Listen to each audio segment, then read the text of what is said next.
Hi, it's Muji or Bored Black Girl, and you read the title of this video, so you already know what time it is. It's time to update my 12 book journal as well as my 12 book challenge because we are officially in April. So let's just say time has passed. As you know, our book for March was The Mondays of Indigo by Amber D. Samuel, and our book for April is Court of the Vampire Queen.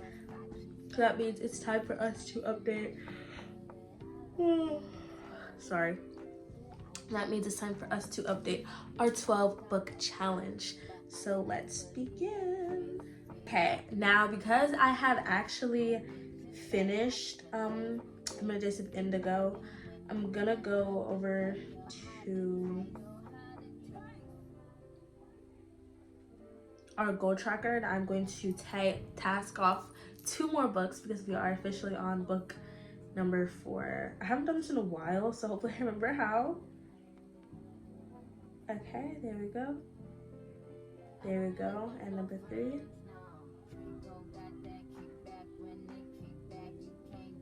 Okay. Alright, there we go. Now it's time to go back and click and fill out our overall rating. My rating for this book is probably, I think I'd say 4 out of 5 stars. I don't really care for being like super cute and clean at this point. I just want to fill out my stars. And plus my stars are more unique this way. You know what I mean? Oh, let me move over. There we go. All right. I think I give this book 4 stars personally. I would have given it 5 stars if it was more about her and Tate, but at the end of the day, it was Indigo's relationship. Indigo's relationship with relationships, okay? And then soon we have, of course, our favorite moments to fill out, and then soon our let it out section. For our favorite character, I think Tate has to go up there because he was the best guy for Indigo. And then I'm also gonna put Indigo.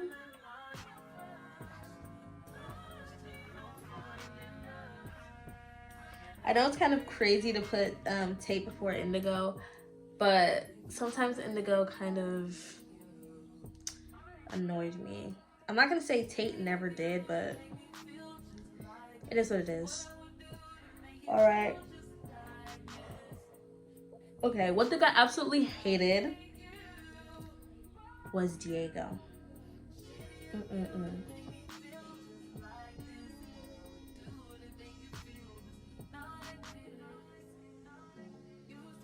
Was Diego. Another thing I hated, honestly, I don't really think I hated that much. I really hated the argument that, don't remind me. The argument that Indigo and Tate had, like in the middle of the street in like front of their houses.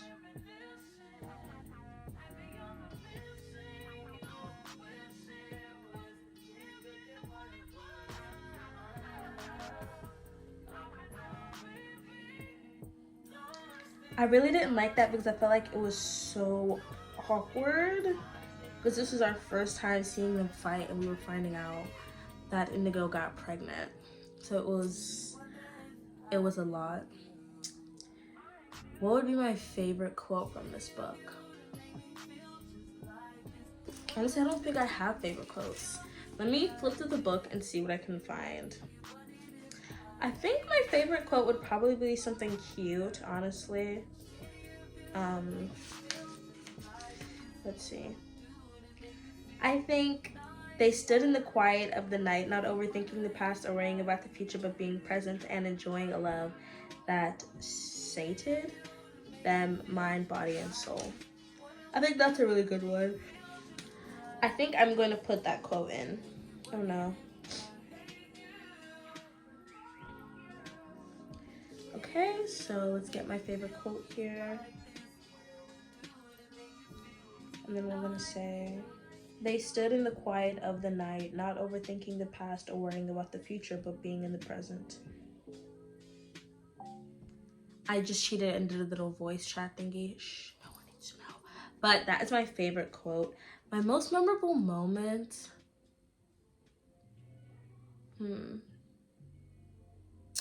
That's a really good question.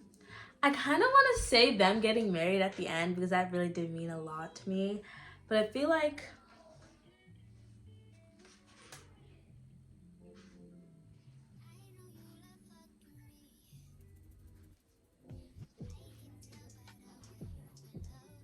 I honestly don't think I had a super memorable moment.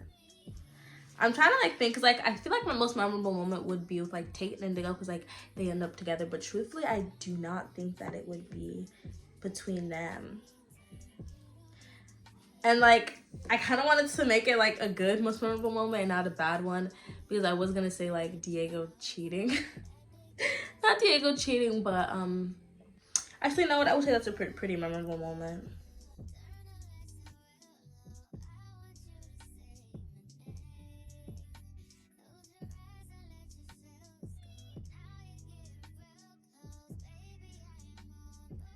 I definitely think that finding out that Diego was the guy Indigo wanted to be with was surprising because I really thought that she was going to go to Tate. But the fact that she went to Diego and then soon, obviously, something happened with Diego. I was still really surprised that she was going to choose him. I knew that there was going to be something sketchy with him, but I was not expecting him to have a whole California girl, which is still a very insane title, but let's keep moving forward anyways. All right, this is for my let it out portion. I'm honestly really unsure what to say, but I think I'm gonna give myself a moment to think about the final notes I would have put in this book. I mean, when it comes to this book. Just choppy ass voice to text that, so ignore the way it looks on here or sounds, but I'm going to read out what I wrote. I said, the many dates of, let me fix my typing. The Many Dates of Indigo is a book that focuses on the journey of love rather than the destination. We see Indigo learn lessons in men that she dates and how their actions can prevent her from being with them for longer than necessary. For example, Diego, who is a good man on paper, has his faults and his true intentions shine through. And although Indigo was planning on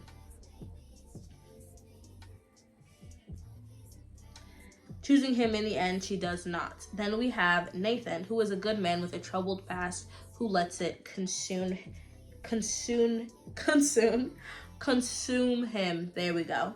Lastly, we have Tate, a man who has loved Indigo for a very long time, but kept it to himself because of the way the relationship fell apart previously. And he doesn't pressure Indigo into a romantic relationship once she makes it clear that she wants to be in one. In the end, the true feelings come to light and Indigo and Tate end up together the way it should be. Baby. Boom. I know that was probably a lot of misspelling that you're seeing on the screen, but that's what happens when I get a little lazy and I want to do voice to text. Anyways, I think it is time for us to fill out our newest book.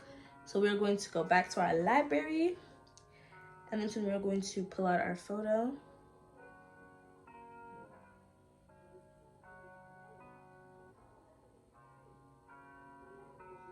There we go. All right, and then we're going to add our text. I thought that said a court. Court of the Vampire Queen. And then soon, oh, our author is, I'm not sure, well, I spelled that wrong. I'm not sure if it's spelled Katie or Kate Robert, but yeah.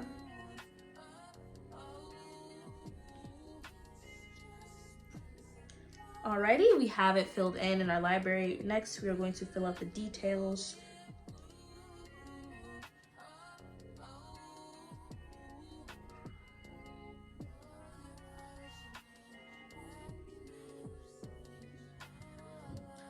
Hold on, y'all. My thing is acting up. I'm trying to edit my photo and it's not letting me.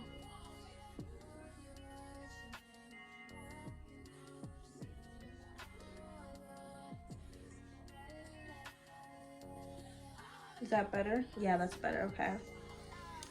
Okay, we have put our photo in. Now it is time for our title again. I think I want to make it a little bigger on this side though. I think I can do a little bigger than that, girl. Come on. That's a little better.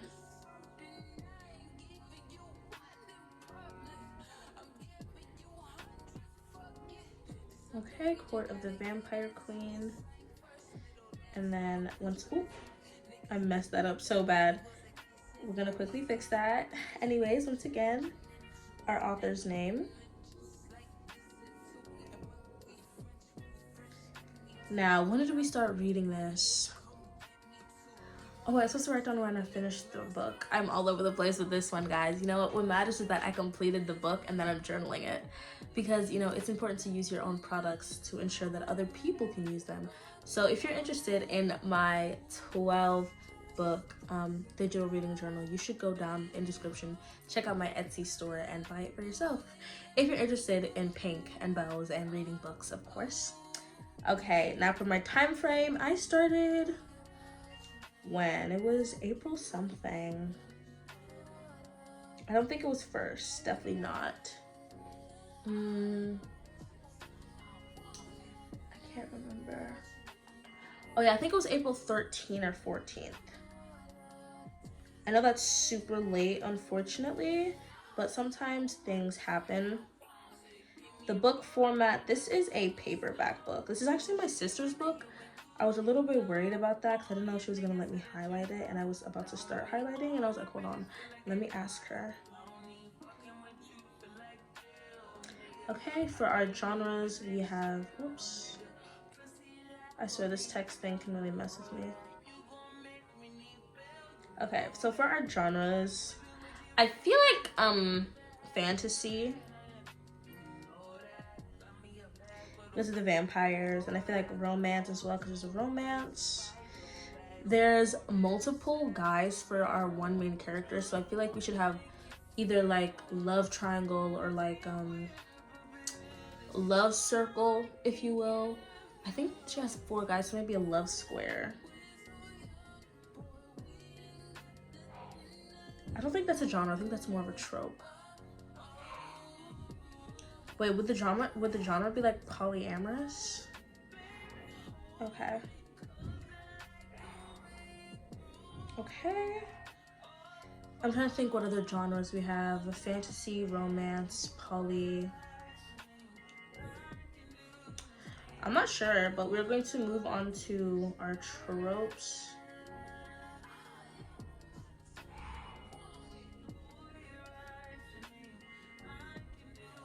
For our tropes, we have, of course, a love square.